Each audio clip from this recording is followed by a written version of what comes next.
Owyhee County cattlemen Tim Lowry and Paul Nettleton will be remembered in Idaho history as champions in the fight to protect state water law. Their story begins in 1987 when their stock water rights on public grazing allotments were challenged by the federal government. Rancher Tim Lowry, who runs a 300-head cow-calf operation, boils down the issue. If you boil it down, there's two things. Number one, the feds were after the state's water and to overturn Idaho water law. And two, the state assisted them rather than fighting it. And that is what put us in the position that we were. Over the next 10 years, the Two Cowboys, with attorneys from California, fought the feds and the state, who eventually sided with the federal government, in court. And in what is now known across the West as the Joyce decision, the Idaho Supreme Court ruled in favor of the Cowboys. The Joyce decision, one of the things that the court wrote about the federal government's arguments was that it was a total misunderstanding of Western water law. So one has to wonder, with the state going along with it, did the state misunderstand Idaho water law? Or did the state, along with the feds, not believe that the Idaho water law was proper and needed to be surreptitiously changed? Nettleton, who runs the Joyce Ranch, says the state's decision to side with the federal government was a betrayal to all water users in Idaho. I really feel betrayed by the state of Idaho, that they didn't defend our water rights. Water resources lawyers, what in the hell don't you understand about beneficial use? I mean, it's ridiculous. The government don't own a cow. The Cowboys spoke to the Ada County Farm Bureau during their annual county banquet this week in Boise.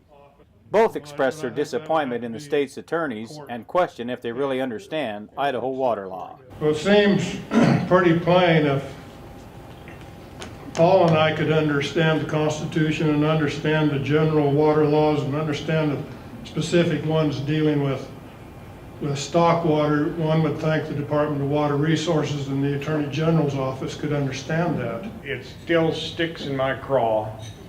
And when that decision came down from the state of Idaho to support the federal government on that, I got mad. I got a little fire in my belly, and I said, I don't know, I want to see this to the end. I don't know how much it's going to cost me, but I want to see it to the end, because it's ridiculous. Seeing it to the end was a costly decision. Long story short, $1.1 million later, you know, they file a lawsuit on us to pay up. We finally got settled for $300,000 apiece, which puts us in incredible debt. But at least at this moment in time, we're still alive. We're still there. But barely, which is why they shared their story with Farm Bureau members. On both the county and state level, the Farm Bureau has led the way in raising funds to help pay the bill. They've been faithful in helping support from the state to counties, individuals. Ada County has been more than generous. You all should be very proud of your Ada County board, and we are very grateful to them.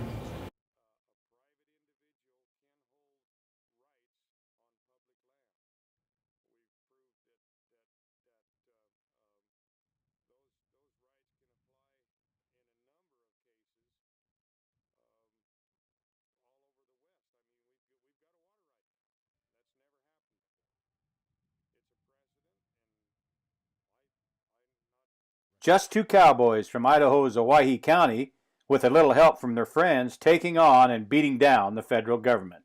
An American success story that will forever live in Western history. For the Voice of Idaho Agriculture, I'm Steve Ritter.